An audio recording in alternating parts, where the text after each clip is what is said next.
Live. Local, late breaking. This is KOLD News 13 Live. We're here and we're stuck. Now, I understand we moved out here, and I'm good with that. But in an emergency situation, we've got to be able to get in and out.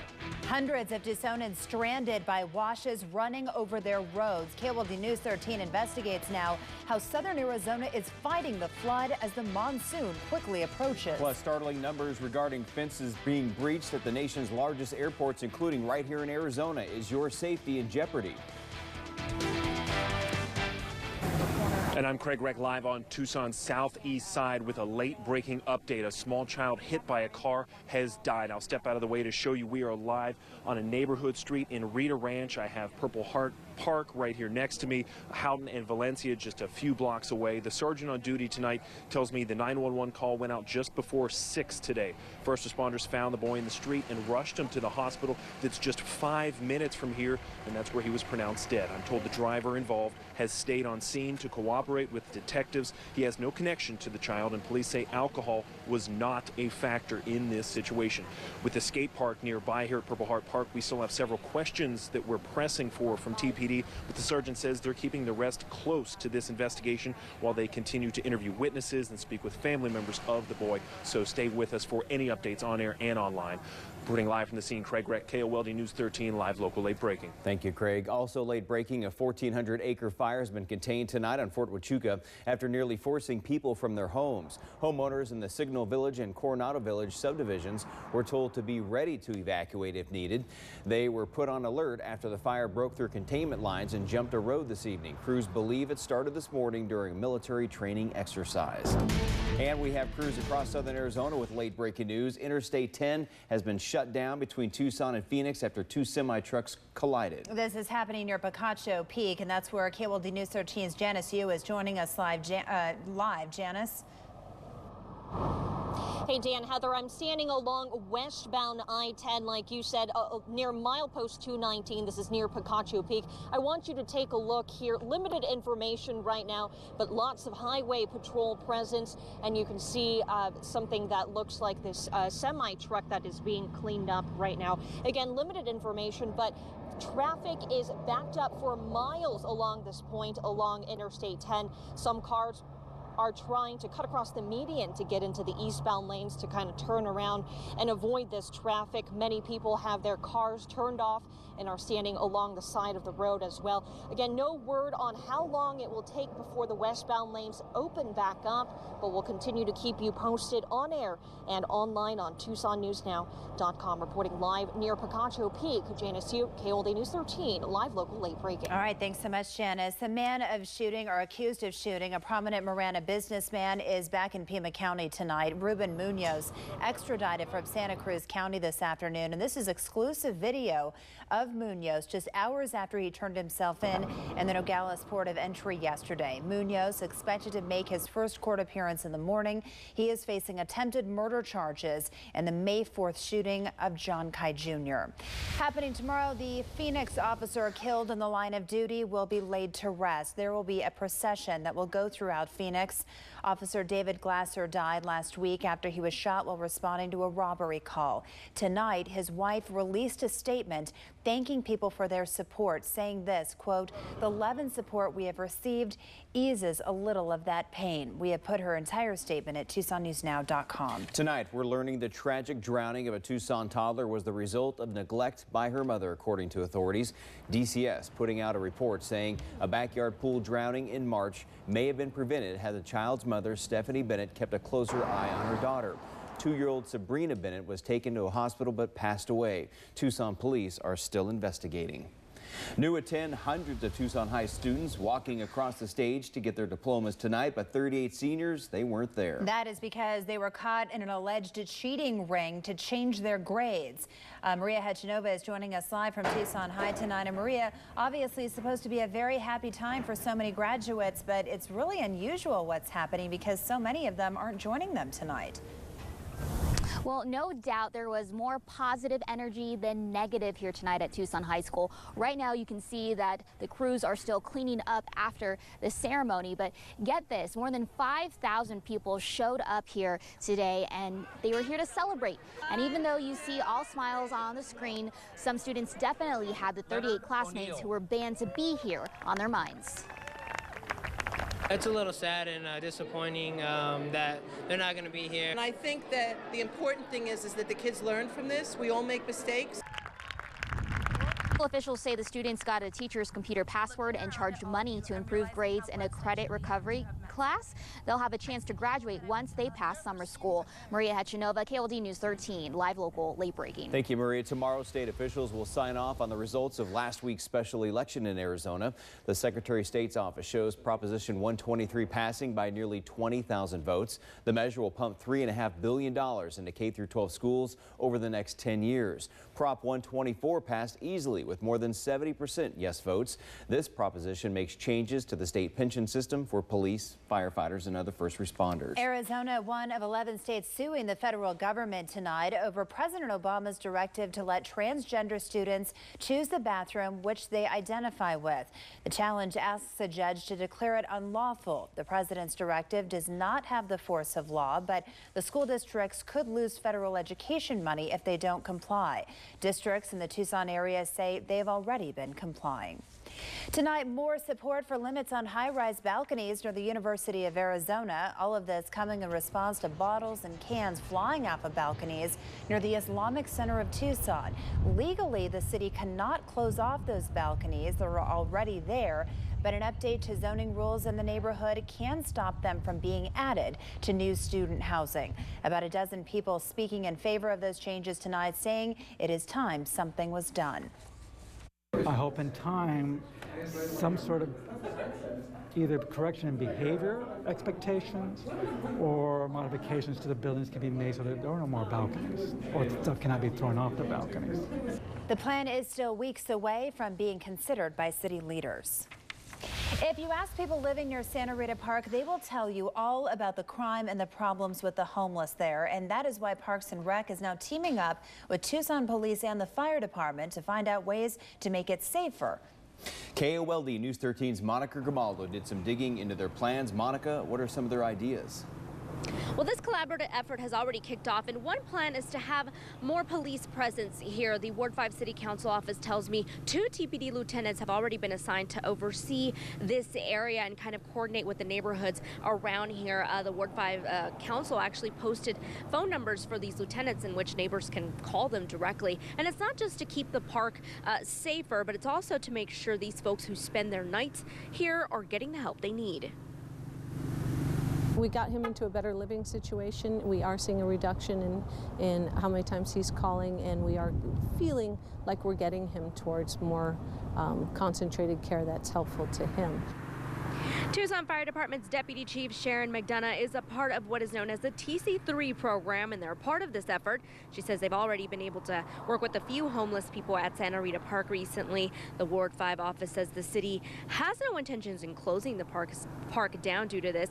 And McDonough says a true change to help these folks takes time. Some people are there by choice. Some people are there because they haven't found the right help. Some people don't want any help. But what we're trying to do is offer help to those who do want some, who are not there by choice, and get them geared towards a better situation. Now, we're also told the Parks and Rec Department is looking to see if offering classes from the recreation program here at Santa Rita Park can also help with their efforts. Reporting live at Santa Rita Park, Monica Grimaldo, KLD News 13, live local, late breaking. The search continues at this hour for the missing Border Patrol detainee that we have been talking about. The Border Patrol says Heriberto Castellanos Uribe is a Mexican national who was arrested on drug charges. The bus that he was in stopped at a traffic light in Casa Grande when he and 2 others managed to escape through a ceiling hatch. Authorities have captured the 2 other men. Happening now, an investigation by the Associated Press has uncovered serious safety concerns at major U.S. airports. They found that an intruder breaches an airport perimeter fence every 10 days in our country. Sky Harbor has seen its fair share of incidents, putting airport workers and passengers' safety at risk. In 2003, a stolen car ended up on Terminal 3's runway. Police chased it through the streets with 2 suspects inside before the driver crashed through an airport fence. Luckily, nobody was hurt. That one right there. Less than 2 years later, a similar incident, and most of it caught on camera. It also started as a police chase with a stolen truck. As you can see, the driver sped past a couple of jets packed with passengers on the taxiway. The driver tried to get away by blasting through a fence, but was later arrested and sentenced to more than 10 years in prison. In April 2012, a man escaped police custody at the airport. He was being extradited back to Arizona from Detroit, but during the flight, he was able to take off his electric ankle bracelet and escape from the officers. He was later captured inside a terminal. Later that year, a Valley mom rammed her car through a Sky Harbor fence with her baby in the back seat. Minutes later, she smashed into another fence. That's when police moved in and arrested her. The airport with the most breaches in 2015, San Francisco with 40. It was followed by Las Vegas and Philadelphia with 30. Los Angeles, LAX had 26. Well, people trapped by running washes each time it rains. What they are asking for as we get closer to the monsoon. And right now we want to take a moment to congratulate the Cholla High Chargers tonight. Good luck in your future endeavors. We're proud of you. And also another congratulations to Pueblo Magnet High School Warriors. They also walked across the stage tonight to get their diplomas. A safe night. We're wishing you a very happy and safe night. And congratulations to all the other graduates out there. We'll be right back. We have late breaking updates now on 2 major stories that we are following tonight. First, a live look out on the southeast part of town right now near Rita Ranch, where Tucson police are investigating the death of a child who was hit by a car earlier. The driver did stay on the scene. They say alcohol was not a factor. We'll keep you posted. And we've got another live look at the westbound lanes of Interstate 10 near Picacho Peak between Phoenix and Tucson. Traffic shut down after 2 semis crashed, creating a mess on the road. The backup right now several miles long. We will update you with any new information, including the road might be expected to reopen. Kevin. Dan, Heather, thanks very much. Well, outside tonight, beautiful weather at least. The winds are calm and the skies are clear. We've had a nice afternoon, but the winds kind of picked up in a big way. And right now, as we look live down 4th Avenue, comfortable weather, beautiful weather outside here. 72 degrees our temperature, and winds just about 10 miles per hour. Winds will stay much lighter tomorrow. We finally get a break from the winds after another windy afternoon that we had today. But look at the winds right now. Not too strong. You're looking at a 5 up to a 15-mile-per-hour breeze, so fairly light wind now. Clear skies across southern Arizona. A couple of showers in northwestern Arizona, but we'll stay dry, clear tonight and also sunny throughout the day tomorrow. More severe weather around Kansas City and up over eastern Nebraska and near Omaha. These are the tornado reports today. More tornadoes in Kansas. And guess what? Tomorrow, the severe threat doesn't look good across Kansas, southern Nebraska, and Oklahoma, and some severe storms also expected in central and northern Texas tomorrow afternoon and tomorrow evening. For us, our weather is absolutely perfect. Tomorrow is going to be a great day. Temperatures around 60 degrees at 7 in the morning, and sunrise time 5:20. I think between 5 and 6, temperatures just dip into the upper 50s. A nice cool start with light winds. So morning bike ride if you're heading out early on. Beautiful weather again. Winds out of the south in the morning, 5 to 10 miles per hour. By 9 a.m. we're hitting 70 degrees. And moving forward now to noon tomorrow. This is our wind forecast. Winds out of the northwest in the afternoon, and they'll be about 10 to 15 miles per hour. And I don't think we're going to get much gusts higher than 15 miles per hour tomorrow. So lighter wind finally, and that trend will stick with us through the rest of the week. So light wind, that's great. Look at the temperatures here. Yes, this is May. Tomorrow happens to also be the average first date that we hit 100 degrees, or the average first time we hit 100 degrees out of the year in Tucson. We're nowhere near triple digits. We're at 83 tomorrow. Mid-70s in Sierra Vista, low 70s in Bisbee. This weekend for Memorial Day weekend, temperatures in the low 90s. That's not too hot for us at all. This is great. 92 degrees on Sunday, and very similar weather Sunday compared to Saturday here. Temperatures in the upper 70s by 8 p.m. But clear skies, light breeze, 10 to 15 miles per hour through the weekend. Pollen's pretty low, but it's ragweed, grass, and mesquite. If you still have some allergies, that's what probably you're dealing with. But allergies or pollen much lower here over the rest of the week. 87 is our high Friday. We're sunny the rest of the week and through the weekend. Low 90s Saturday, Sunday, and Memorial Day. We're only making up to 93 degrees Wednesday, just missing some rain, but nice, cool, comfortable, and lighter winds in the forecast for the rest of this week. Thank you, Kevin. Tonight, KOLD News 13 investigates how southern Arizona is fighting the floods. For many, the monsoon brings more than aggravation. Sasha Loftus looks into what's being done to prevent running washes from creating big problems on our roads. Barricades raise obstacles for this east side community. This Rocking K area is an island without any way to go. Jim Slade recalls his 38 years living along Old Spanish Trail, a road where rain turns many dips and washes into rivers. To the north, we're still flooded. To the east, we're still flooded. Here, a single storm can mean hours or even days of isolation. We'd been in by that time probably a week now. Nobody had been in or out. A fear of being stranded means wading through waters of uncertainty. So the doctors, actually being worried for my wife having this baby, actually had to set up a time to have her induced so that we wouldn't be stuck out here when that time came. This is the Rincon Creek on Old Spanish Trail. When it runs, it turns into this. It's one of about 30 flood-prone areas across our county where rushing water can block road access, destroy property, or even take lives. So I went to the Pima County Department of Transportation to ask what it would take to fix them all. Areas so that they wouldn't flood, you said would be millions and millions. Absolutely millions. As I said, even just at the Rincon Wash would be at least $10 million for a long bridge.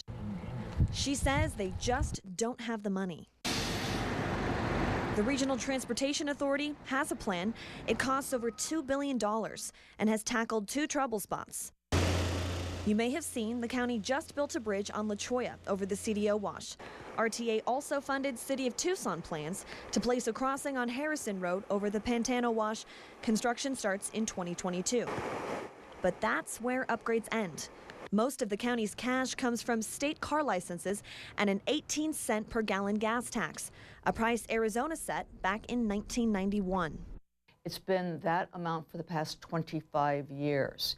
And during the same period that inflation has increased, you know, the power of buying, but inflation has been 71% increase. We've kind of gotten ourselves in bad shape. And again, we blame it on the legislature because they haven't increased the gas tax to provide more funding. Basic road repairs already surpassed their yearly budget. To fight street flooding, they need an even bigger boost.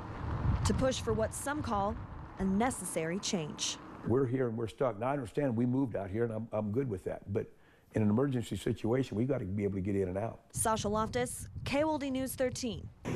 Live, local, late breaking. And we want to hear from you now. Are you willing to pay a higher gas tax for better roads? You can tell us what you think on the Tucson News Now Facebook page. Casey Anthony once again back in the headlines. What a private investigator says he learned. Straight ahead. Live, local, late breaking. You're watching KOLD News 13 live at 10. New at 10 tonight, one person is dead, 3 others injured after a shooting at a rap concert in New York. This video just into our newsroom. Police say the rapper T.I. was scheduled to perform when the shots rang out backstage in the VIP area. No word yet on any arrests in this case. The concert was canceled. A private investigator is saying tonight that Casey Anthony's attorney told him she killed her daughter Kaylee. Private investigator Dominic Casey says that he was hired by the defense attorney, Jose Baez.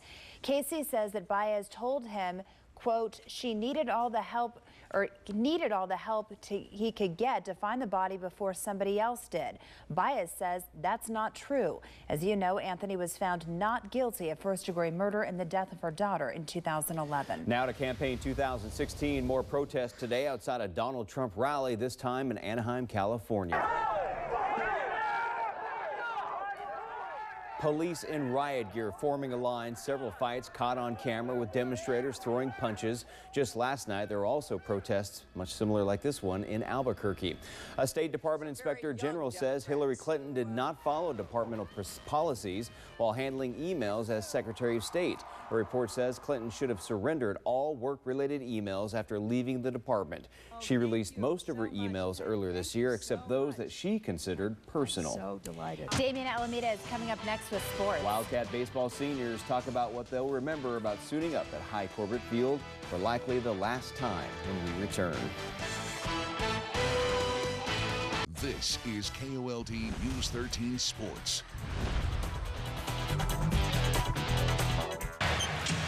Guarding James. They float it up, and Jefferson throws it down. RJ, you smack that backboard. RJ, backboard smack. Hey, any talk of the demise of the Cleveland Cavaliers? Just a tad premature. Of course, I said basically the same thing about the Raptors after Game 3, so what do I know? Probably nothing. Speaking of smacking, the Cavs putting the smack down on Toronto, 116-78. Richard Jefferson, 11 points. Channing Frye, 7. Game 6, by the way, is Friday. How are you, friends? Damian Alameda here. Wildcat Baseball hosting Abilene Christian on this, their senior night. Arizona honoring 7 in their final home game against the other Wildcats. And here is how some of them did. Senior Justin Banke putting the ball hard in play, then beating out the fumble at first. Senior Zach Gibbons adding to his all-time hit total. That's number 258 on his career list. Senior Ryan Aguilar, this was supposed to be a sacrifice, but the bunt was so good, it turned into a base hit. Nice hustle there. And then the seniors left the big hits up to the big junior, Bobby Dahlbeck, smacking the double down the left field line. Gibbons and another senior, Cody Raymer, will come home to score. Dahlbeck had 2 doubles and 3 RBI on the evening as Arizona closes out this one with a win. 8-3, your final afterwards. The seniors on their likely last game at High Corbett's. It really didn't hit me until I put on the uniform and stepped out before the first pitch. But I try not to think about it. I think it's obviously given us an advantage. Like, we all came up through the ropes together, and us rolling and getting wins together, it actually feels really good. And now it's on to Honolulu tomorrow to start the final 3-game series of the regular season against Hawaii. Wildcats, by the way, have put in to host a regional, but they will not know until the selection show on Monday. Things were looking so good for the Diamondbacks out in Pittsburgh. Yasmani Tomas, a 2-run homer to make it 3-0 Arizona in the second. But last I checked, they play 9 innings in baseball. And sure enough, in the 5th, Pittsburgh down 4-3. 1 on. David Reese knocks Ruby De La Rosa out of the ballpark. That would be the final. Snakes fall 5-3. They'll close out the series tomorrow. The San Jose Sharks are on their way to the Stanley Cup Finals after beating the St. Louis Blues in Game 5 of the Western Conference Finals. First time in its 25 years of existence that the franchise has made the finals. They're going to face either Pittsburgh or Tampa. That series is going to Game 7. Finally tonight, 90th minute, U.S.-Ecuador, Darlington Nagbe with the only goal of the game, the first international goal of his career, and it was nifty off the chest and low. Pretty good. Again, 1-0 USA in its second to last friendly before the Copa America action begins. Friends, that is sports. We'll be right back.